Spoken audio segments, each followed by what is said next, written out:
इस कार्यक्रम के पुण्यार्चक हैं महाश्रमण युग शिरोमणि 108 आचार्य श्री विद्यासागर जी महाराज की प्रेरणा से पुण्यार्चक परिवार श्री शांति प्रकाश, श्रीमती बीना बड़जात्या, श्री सुरेश कुमार, श्रीमती तारा बड़जात्या, श्री पीयूष, श्रीमती पल्विका बड़जात्या, श्री सिद्धार्थ, श्रीमती मीनू बड़जात्या, श्री आतिश, श्रीमती चांदनी बड़जात्या, आयुष, निलय, सिद्धि एवं समस्त बड़जात्या परिवार अहमदाबाद।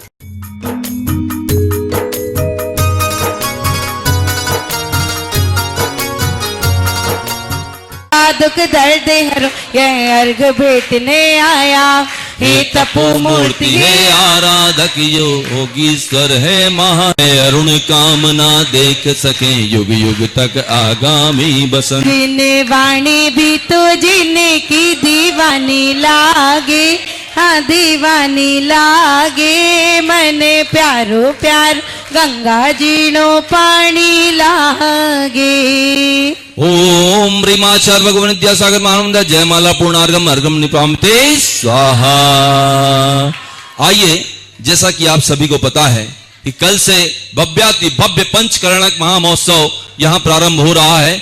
आचार्य भगवान विद्यासागर जी महामुनिराज के सत्संग सानिध्य में हम सभी उस भव्य महोत्सव को मनाएंगे। जैसी आज आपकी उपस्थिति है, मैं आप सभी पूरे छत्तीसगढ़ वालों से, पूरे देश वालों से यह निवेदन करना चाहता हूं कि ऐसा अवसर आपको नहीं मिल पाएगा। पूज्य गुरुदेव के दर्शन यहाँ जो भव्य रूप से हो रहे हैं, वैसे आपको कहीं नहीं हो पाएंगे। पूरे देश से आह्वान करता हूं मैं कि पूरे देश वाले कल से होने वाले पंचकरणक महामहोत्सव में यहाँ अवश्य पधारें और आप सभी लोग ऐसे ही सुंदर सुंदर वेशभूषा में कल उस पंडाल का उद्घाटन होना है, वहां आप सभी को पहुंचना है। आइए, मैं आपको बता रहा हूं भारतीय शिक्षा के मूल तत्व लज्जाराम तोमर की वह भव्य किताब जिसका पूज्य गुरुदेव को आशीर्वाद मिला, और वतन की कमान एक प्रतियोगिता, ऑनलाइन प्रतियोगिता www.vidyasagarguru में यह आयोजित की जा रही है। वतन की कमान आगामी 23 से 30 जनवरी वह प्रतियोगिता आयोजित की जाएगी। आप सभी से निवेदन, उसमें भाग लेकर अपने कर्मों की निर्जरा करें। साथ ही साथ जो भी समिति यहाँ आई है उनका स्वागत वंदन अभिनंदन करते हैं। पूज्य गुरुदेव के चरणों में चलता हूं, हम सभी को आशीर्वचन करें और हम सभी का मार्ग प्रशस्त करें। नमोस्तु भगवान, नमोस्तु भगवान। नमो अरिहंताणम, नमो सिद्धाणम, नमो आयरियाणम, नमो उवज्जायाणम, नमो लोई सभ्य सावणम। गुरु नेवरा के श्री शांतिनाथ भगवान की, गुरु नाम गुरु आचार्य ज्ञान सागर जी महाराज की, मूक माटी रचयिता आचार्य परमेश्वरी गुरुदेव की, पूज्य निरापक मुनि श्री समय सागर जी, योग सागर जी, नियम सागर जी, सुधा सागर जी, समता सागर जी, अभय सागर जी महाराज की, मुनि श्री चंद्र सागर जी व निरामय सागर महाराज की। आगम में 5 आश्रय बताए हैं। आश्रय के कारण होते हैं ना, उसमें बताया गया है कि कर्मों के आने को आश्रय बोलते हैं। कर्म आते हैं, आत्मा के साथ एक चेता संग प्राप्त हो जाते हैं, वह कर्म में बंध जाता है, समय पर आने पर वह फल देता है। उसमें 5 इंद्रियों के द्वारा, 4 कसायों के द्वारा और 25 क्रियाओं के द्वारा वह कर्म का आश्रय होता है। तत्व सूत्र में आपने पढ़ा होगा, 6वां अध्याय में, छठा अध्याय है। उसमें एक और सूत्र उमा सिंह महाराज जी ने लिखा है कि तीव्र मंद ज्ञाता ज्ञात भावाधिकरण विशेष तद विशेषा। तीव्रता के साथ में आपने बंद किया, आश्रय किया कि मंद धीरे किया है, ज्ञात अवस्था में किया कि अज्ञात अवस्था में किया, उसका साधन क्या था, अधिकरण क्या था, इन सब के कारण से उन कर्मों के आश्रय में विशेषता आती है। एक दान में विशेषता आती है कि विधि द्रव्य दात्री पात्र विशेषा तद विशेषा, किस विधि से आप दान दे रहे हो, कौन सा आपका विधि है, द्रव्य कैसा है, दाता कैसा है, इनसे विशेषता आती है। तो कर्मों के आश्रय में भी ऐसी विशेषता आती है। जिस प्रकार से कसौटी होती है, सुनार के यहाँ स्वर्णकार के यहाँ मिलती है, और वह कसौटी में कस के देखता है कि जो आप सोना लेकर के आए हैं उसमें कितना प्रतिशत शुद्ध है, कितना अशुद्ध है।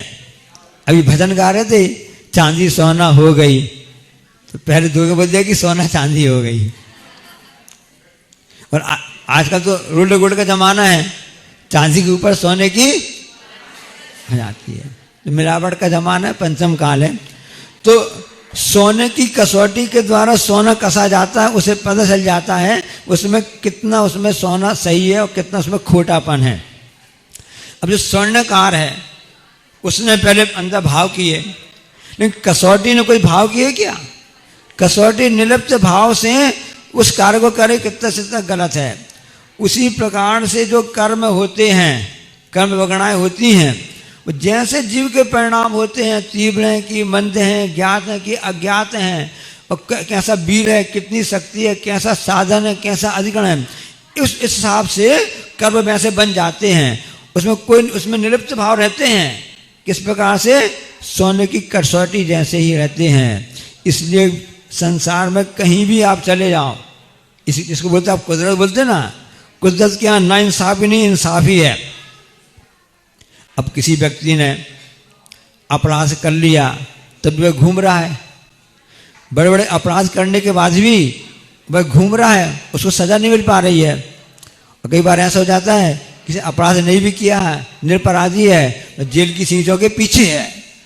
ऐसा कारण क्या है?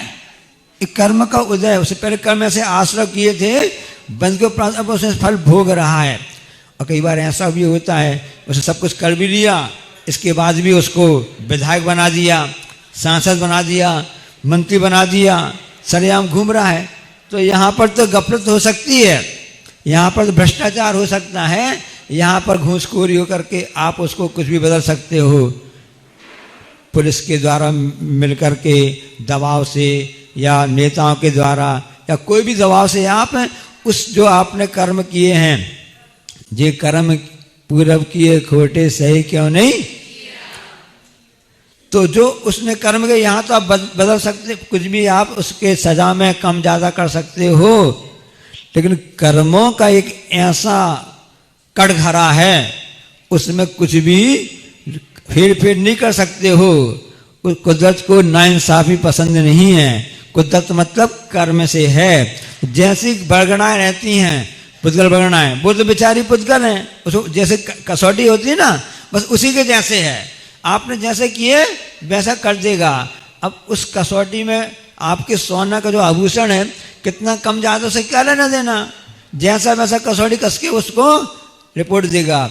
अब इस स्वर्णकार कुछ भी गड़बड़ कर सकता है, कुछ का कुछ बता सकता है, लेकिन जो कर्म होते वो कभी भी।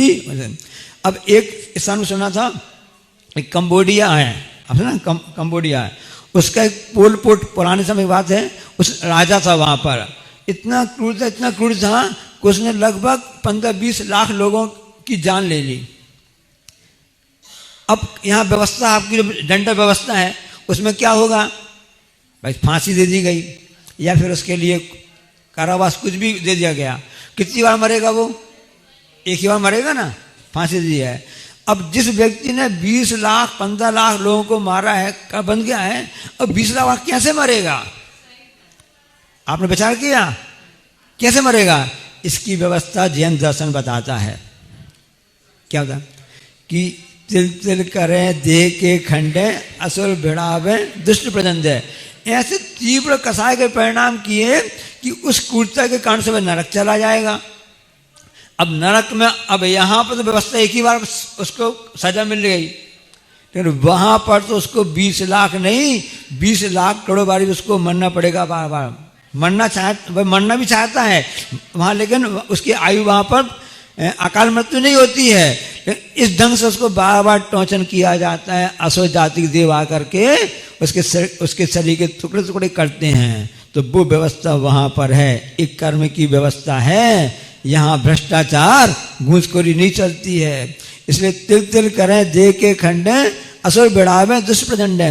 तो यहाँ पर जो इस ढंग से काम किया गया वहाँ पर ऐसा होता है। अब एक क्रूरता का आपने सुना भी होगा, एक कर्नाटक में वीरप्पन, आपने नाम सुना होगा, है ना, कितनी स्मगलिंग करता था। उसने कितने हाथियों को मारा, कितने साल 2000 हाथियों को उसने मारा, क्योंकि हाथी के दांत बहुमूल्य होते हैं ना, उसकी स्मगलिंग करता था, सब करता था।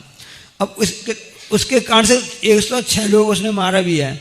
अब इतनी क्रूर पाप जिसने किए हों तो उसकी व्यवस्था क्या होगी?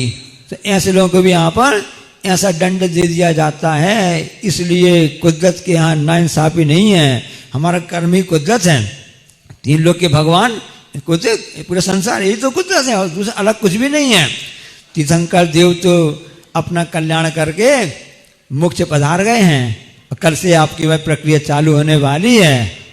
जो कि हमने पहले भी कहा था, आपने सुना भी होगा ना, कि तेरे 5वें कल्याण प्रभु एक बार मेरा कल्याण कर दो, चाहते तो। हाँ, तो कल्याण करने के लिए द्रव्य क्षेत्र काल भाव सब आवश्यक होते हैं। यदि क्षेत्र अच्छा हो परिणाम भी अच्छे हो जाते हैं।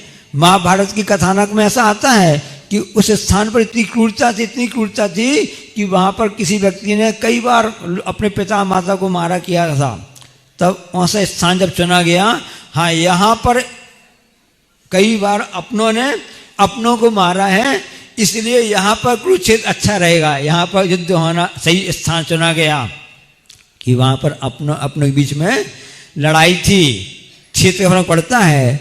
और ये नेमावर, नेवरा तिलदा जो है, ये ऐसा क्षेत्र है कि यहाँ पर अपनों के बीच में प्रेम संबंध स्थापित करना है, अपनों को अपना बनाना है। तब क्षेत्र अच्छा मिल रहा है तो क्षेत्र की व्यवस्था हो गई है और सब प्रभु की कृपा से सब शुद्धि तो हो ही गई है, जल वृष्टि हो गई है, मौसम साफ भी है और से न ठंडी है ना गर्मी है ना, ऐसा सब मौसम हो गया है। और सभी रेलगाड़ी वगैरह सब तैयार हैं, है ना, सब लाइनें क्लियर है ना, कोई ट्रेन वगैरह कैंसिल भी नहीं है, बसें तो लगी हुई हैं और पास में रायपुर है। कोई बात नहीं है, आपका फ्लाइट की सुविधा भी पूरी आपके बजट में है तो वो भी सुविधाएं उपलब्ध हैं, नहीं है तो बजट कमेटी व्यवस्था कर ही देगी, सब चिंता नहीं करो। तो पूरी तो क्षेत्र आपको अच्छा मिल रहा है। और जिस क्षेत्र पर ऐसे महान आचार्य महाराज जी का, गुरुदेव का आसानी से मिल रहा है, तो क्यों छोड़ा जावे, ये कर्म है, तो आश्रय के कारण है। तो वहां पर अशुभ आश्रय हो रहा था, तीव्र और से मंद ज्ञात अज्ञात से आश्रय हो रहा है। आश्रय दो प्रकार के होते हैं, अशुभ आश्रय और शुभ आश्रय। तो वहां पर उस राजा पोट ने अशुभ आश्रय करना है, वो वीरप्पन ने अशुभ आश्रय किया है। तो यहाँ तीन लोग के नाथ विराजमान है, इनके चरणों में शुभ आश्रय होगा, शुभ बंध होगा। तो वो अशुभ आश्रय वाला तो नरक की वेदना भोग रहा है, तिल करके वह पाप भोग रहा है। और यहाँ पर जब हम सब भक्ति पूजा पाठ करेंगे, आराधना करेंगे, विधान करेंगे, उन्हें से पंच कन्याड़ मनाएंगे, देखेंगे कि किस तरह से प्रभु का जन्म हुआ, झूला झुलाने को मिलेगा आपके लिए और अभिषेक करने को भी मिलेगा। जन्म कल्याणक में, गर्भ कल्याणक में माँ की सेवा करने को मिलेगी।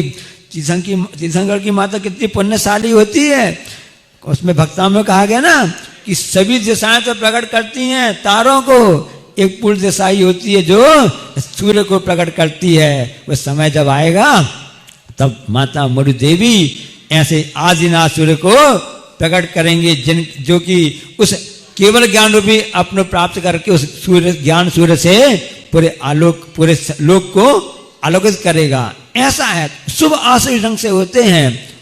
इसलिए एक कथानक आता है, मेरा तेरा की लड़ाई झगड़ा चलती है तभी तो पर्यटक इकट्ठा होता है, इसी में लगा हुआ है कि महाभारत में तेरा मेरा चलता रहा, इस हिसाब से होता रहा। तो महाभारत क्यों हुआ?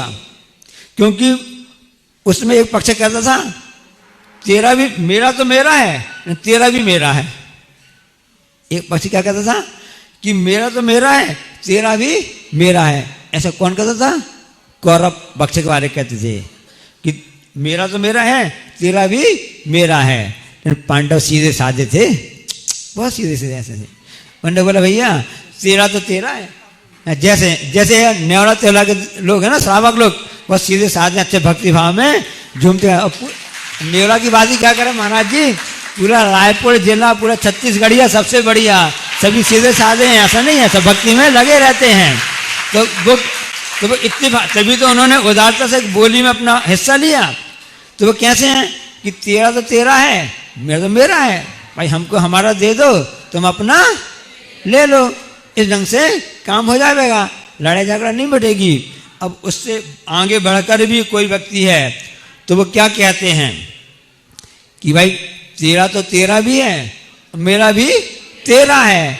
ऐसे मर्यादा पुरुषोत्तम राम थे जिन्होंने कहा, भरत से कहा, सभी भाइयों से कहा, भाई पिताजी की आज्ञा है उसका पालन करना हमारा कर्तव्य होता है। जैसे प्रभु के पूजन अभिषेक करना सेवा के सट आवश्यक होते कि नहीं होते हैं, पूजा दान आदि होते हैं ना, ऐसे हमारा कर्तव्य होता है कि हम पिताजी की आज्ञा का पालन करें। इसलिए भाई चिंता मत करो, तुम अच्छे से राज्य करो, तुम्हारा तो है ही है, क्योंकि हिस्से में आया आपके हिस्से में ना, मेरा भी तुम्हारा है, लो खूब अच्छे से तुम करो। ऐसे बड़े भाई ने उदारता से उसके लिए उदारता से आशीर्वाद दिया बड़े भाई के लिए, ये प्रेम कहलाता है। अब तेरा तो मेरा है, मेरा तो तेरा है, तेरा मेरा है, इसमें होता रहा। अब आगे की पंक्ति और आती है, ना तेरा है ना मेरा है, दुनिया तो 4 दिन का। ऐसी बात कौन कहते हैं? बाजू में बैठे विराजमान तपस्वी महाराज जी करते हैं कि ना तेरा है ना मेरा है, दुनिया 4 दिन का बसेरा है। इसलिए दुनिया 4 दिनों का मेला है, फिर तो अपने घर चले जाओगे, पता ही नहीं चलेगा कौन सी गति में भटक जाओगे, कहाँ चले जाओगे। इसलिए 4 दिन का गोल्डन चांस मिला है कि नहीं? एक ऐसा आपने खूब कौन से बोलते मैच विश्व कप देखा होगा, 2020 देखा होगा, और BPL का कौन से IPL, ऐसे मैच खूब देखे होंगे।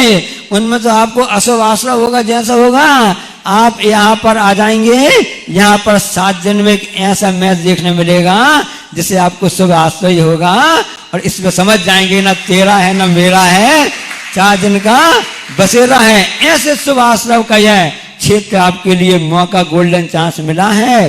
हाँ, गोल्डन है ना, स्वर्ण अवसर मिला है। इसलिए अपनी चांदी सोना कहने बस नहीं होता है, हमारी चांदी सोना कब बन जाए, यहाँ पर आ जाओ तो बन जावेगी।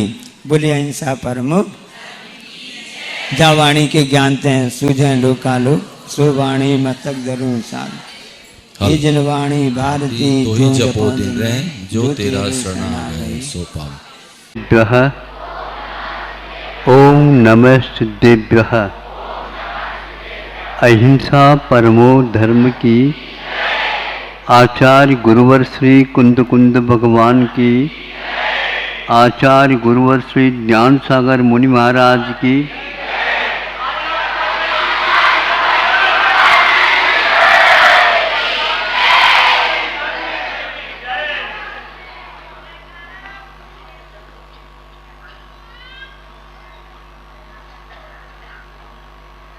असंख्य नहीं अनंत जीव है,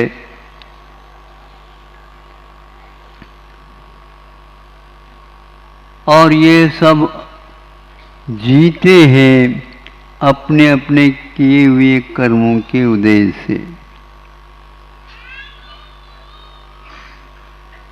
फिर भी जब हम दूसरी दृष्टि से देखते हैं तो ये कुछ ऐसे भी पदार्थ हैं, वस्तुएं हैं, जीव सहित भी हो, जीव रहित भी हो, उनके द्वारा कुछ बहुत बड़े बड़े कार्य होते हैं। उससे लोग इन सब को भूल करके उन्हीं ओर आकृष्ट हो जाते हैं। जैसे सूर्य नारायण हैं, और सूर्य नारायण करने से कोई व्यक्तित्व है नहीं, एक विमान का नाम है, और उसमें देव आदि रहते हैं। उसके द्वारा गर्मी के दिनों में धीरे धीरे यह जल तत्व जलता जलता हुआ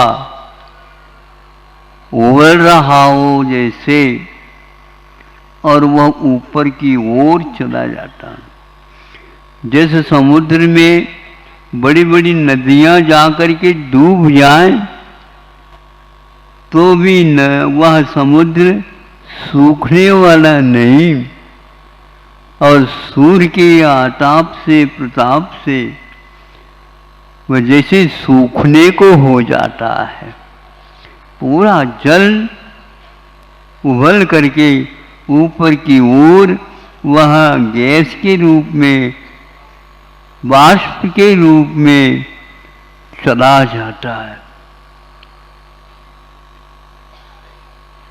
जब सागर की ये दशा हो गई, फिर धरती के ऊपर रहने वाले जीवों का, कीट पतंगों का क्या होगा? अब क्या होगा? अब बचा ही क्या है? लेकिन फिर भी जब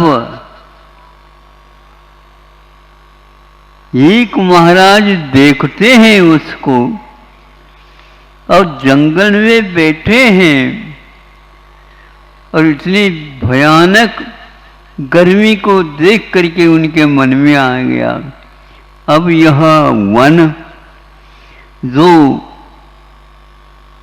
पेड़ों से पौधों से भरा हुआ है, देखते देखते उसमें आग लग जाती है, चारों तरफ आग, लपटें आग की होने लग जाती है। अब मैं क्या कर सकता हूँ, क्या करूं? सम्यक दृष्टि के मन में इन जीवों के ऊपर दया हो करके मन में मंथन होता है, ये जीव कैसे बच सकते हैं, मैं इसके लिए क्या उपाय कर सकता हूं? आप सुन रहे हो? एक महाराज जी के द्वारा क्या होने वाला, वो भी दिगंबर, कुछ लोटा तक नहीं, हाथ में पानी पुकार दे, कुछ कर दे। उनके मन में प्रशम संवेगान अनुकंपा अस्तित्व है, और देखते देखते ही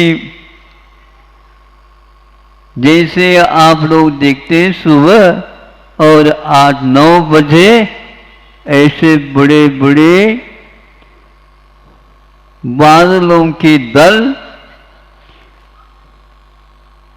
और आ करके इधर धीरे धीरे खिसकने लग जाते हैं, और जो कुछ भी गर्मी थी वो सब शांत होने लग जाती है। लेकिन ये पूरा वन जल रहा है, कैसा होगा? 5 मिनट भी नहीं लगा। उस दया के प्रताप से आचार्य कहते हैं पूरी जंगल के ऊपर ऐसी वर्षा हो गई, पूरा का पूरा शांत हो गया।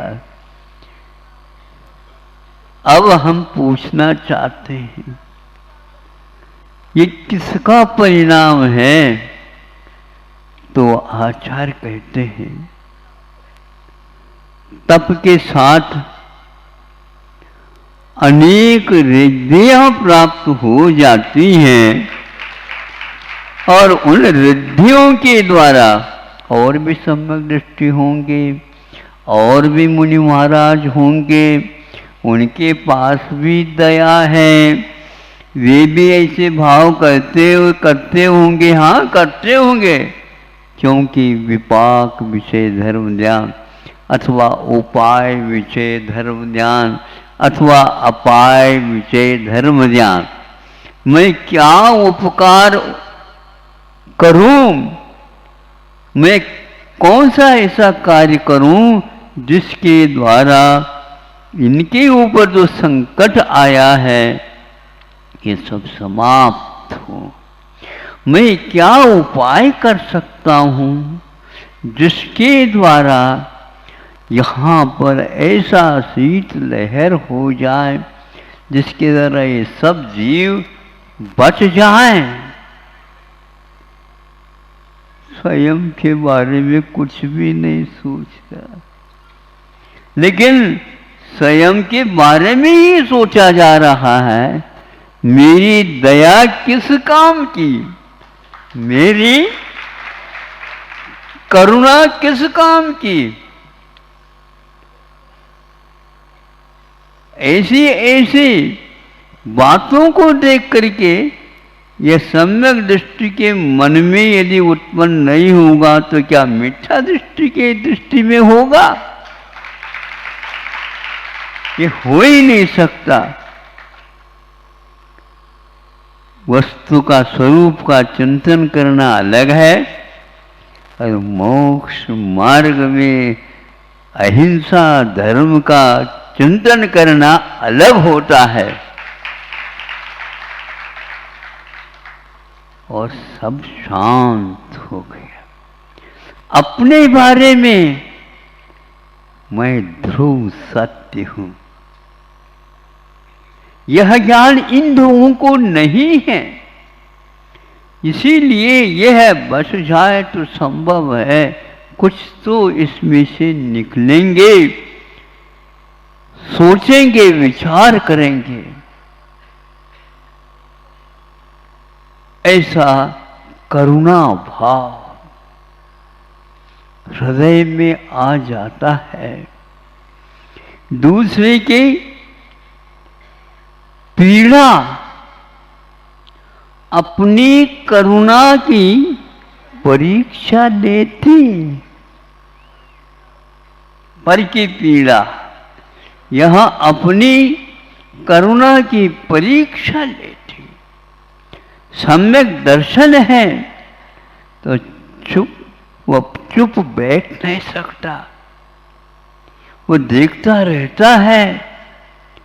मैं भी ऐसा चाहता था, अब क्या, अभी दृष्टि मिली है, इसलिए दया का होना। जैसे बादलों के होने के उपरांत वर्षा का और मेघ गर्जना का और बिजली का होना ये स्वाभाविक है, ऐसे सम्यक दृष्टि के भीतर प्रशम संवेग अनुकंपा आदि होना अनिवार्य है। यही सम्यक दर्शन का अस्तित्व है, जो असंख्यात जीवों का एक साथ उनके निमित्त से कल्याण हो जाता है, राहत मिल जाती है। और यदि मान लो वर्षा नहीं हो समय पर तो बीज बोना ही संभव नहीं होगा। किसान बादलों की ओर देख रहा है, बीज की ओर नहीं। किसान बादलों की ओर देख रहा है, कभी भी गिर सकती है, वर्षा हो सकती है। इसलिए जो ही हुई त्यों ही वह बीजों को भीतर से निकाल करके और बोना प्रारंभ कर देता है। इस वर्ष की गर्मी वैज्ञानिकों का कहना है वर्षों का यह रिकॉर्ड ब्रेक करना है, वर्षों का। दिल्ली में सुनते हैं 40 साल के बाद इस प्रकार बारिश, क्या दिल्ली में पानी की बहुत कटौती रहती थी। वहाँ के सांसद ने और उन्होंने ऐसा कहा था कि हमारे यहाँ पानी की कटौती हो रही है, घर घर में जाकर के पानी घुस गया।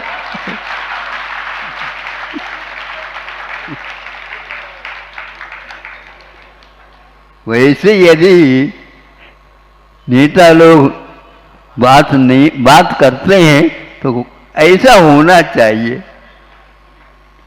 अब कितने वर्ष का जल है क्या पता,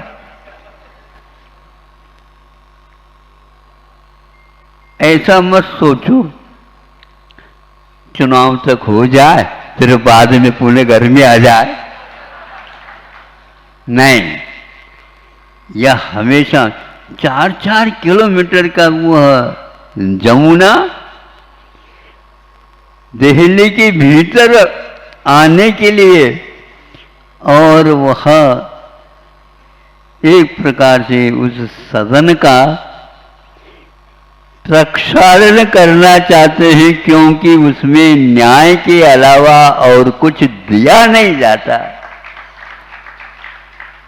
बाकी सब में अन्याय होते रहते हैं, सब होते हैं, लेकिन न्यायालय के लिए वही एकमात्र पर्याप्त, क्योंकि वहाँ पर बैठ करके जनता की दुख दरिद्रता के बारे में दूर करने के बारे में और सुभिक्ष के बारे में सोचा जाता है। यह इसीलिए पंचवार्षिक योजना की जाती है। और नेता को कौन बनाता है? यही जनता। हमारे नेता लोग ऐसे कार्य करें जिसके द्वारा हम वो बिना पूछे बिना कहे हम उनको चुन करके लाए, ताकि सभी का भला हो। इस प्रकार गृहस्थ होकर के भी चाहते हैं, और इस प्रकार कार्य नहीं होते ऐसा नहीं, कार्य होते भी हैं। आप लोगों को चाहिए, पहले राजा अकेला होता था, आज आप ही राजा के रूप में हैं। अपने इस समूह में से एक आध व्यक्तित्व को वहाँ पर बिठा करके सभी की ओर देख सके। नेताओं को ऊपर क्यों बिठाया जाता? इसलिए बिठाया जाता है नीचे कौन कौन दुखी है ये देखा जाता है, और कौन कौन उसको सुख पहुंचा सकता है, भारी भरकम है, उनको भी देखा जाता है ऊपर बैठ करके। नहीं तो आसन के ऊपर बैठ करके नींद थोड़ा लेना है। आप बताओ, नहीं, बैठने के लिए है ही नहीं, क्योंकि जितने भी नेता लोग हैं वे सारे चुनाव में खड़े होते हैं। जब तक वह 5 वर्ष नहीं होता वो बैठ ही नहीं सकते, अन्यथा चुनाव में खड़े क्यों होते वो? बोलो, पीछे वाले लोग भी बैठ तो जाओ, चुनाव में यदि नहीं खड़े हो तो सभी खड़े होते हैं। मैं सोचता हूँ ये 5 वर्ष कायोत्सर्ग कैसे करेंगे? ये 5 घंटे नहीं हो रहा, ये 5 वर्ष कायोत्सर्ग कैसे कर रहे हैं? इन 5 वर्षों में कुछ ऐसे मंत्र हैं, ऐसे सम्यक संकल्प भावना धारणा सबका भला हो। तो इसीलिए भारत की ओर विश्व देख रहा है। हम इस विश्व में जो कुछ भी हलचली हो रही है, भारत के निमित्त से यह सब शांत हो जाए। क्यों नहीं होगा? शांत ही नहीं, प्रशांत हो जाएगा, गुणित क्रम से हो जाएगा। क्योंकि भारत ने कभी भी किसी में भी आज तक 15,000 का ये रिकॉर्ड है, एक वैज्ञानिक ने या और शोध प्रबंधक ने इसको निकाला है, और गिनीज बुक में लिखने योग्य है। वो ऐसा कहा, वो क्या है बताओ? समय तो नहीं हुआ अब? नहीं, ये लोग बहुत दूर से आए हैं, भले ही चल करके नहीं आए, गाड़ी में आया है।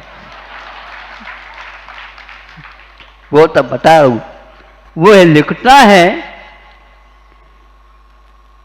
प्रत्येक राष्ट्र में यह घटना घटी है, किंतु 15,000 वर्ष में भारत में तो नहीं घटा। क्या नहीं घटा? किसी भी राष्ट्र के ऊपर चढ़ करके भारत उसको अपने अधीन करने का प्रयास नहीं किया है। भारत का नाम इसीलिए सब लोग लेना चाहते हैं। आप लोगों को चाहिए, यदि इतिहास को कायम रखना है, सुरक्षित रखना है, इस इतिहास कहो, संस्कृति कहो, एकार्थवाचक है। भारत की संस्कृति अपने आप में अन्य देशों से बहुत पृथक है।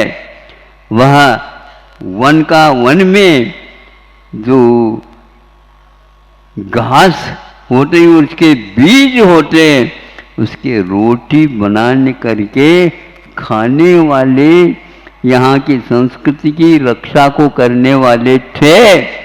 और आपको बीज बोने की बात करो, बीज के खाने में तो सब कुछ खा जाएंगे आप लोग, किंतु बीज को सुरक्षित रखो, समय पर वर्षा को देख करके सब सुभिक्ष हो, सर्वत्र सुभिक्ष हो, ऐसा भाव करते हुए किसान की भांति आप लोग इस देश में जो धर्म है, जो एक प्रकार से अद्वितीय माना जाता, कहीं भी इस प्रकार का धर्म हो नहीं सकता, जो अहिंसा धर्म है, रत्नत्रय धर्म है और दयामय धर्म है, वह एक प्रकार से रिद्धि होने के उपरांत भी वो अपने लिए नहीं करते थे, क्योंकि उसी आग के बीच में बैठ करके आत्म तत्व का चिंतन चल रहा था।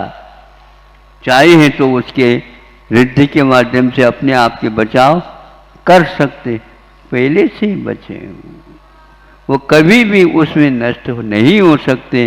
रिद्धि तप की महिमा मानी जाती, तप के माध्यम से कर्मों का तो जलना संभव है, किंतु धर्म का जलना संभव नहीं है। अहिंसा परमो धर्म। इस कार्यक्रम के पुण्यार्चक थे महाश्रमण युग शिरोमणि 108 आचार्य श्री विद्यासागर जी महाराज की प्रेरणा से पुण्यार्चक परिवार श्री शांति प्रकाश, श्रीमती बीना बड़जात्या, श्री सुरेश कुमार, श्रीमती तारा बड़जात्या, श्री पीयूष, श्रीमती पल्विका बड़जात्या, श्री सिद्धार्थ, श्रीमती मीनू बड़जात्या, श्री आतिश, श्रीमती चांदनी बड़जात्या, आयुष, निलय, सिद्धि एवं समस्त बड़जात्या परिवार, अहमदाबाद।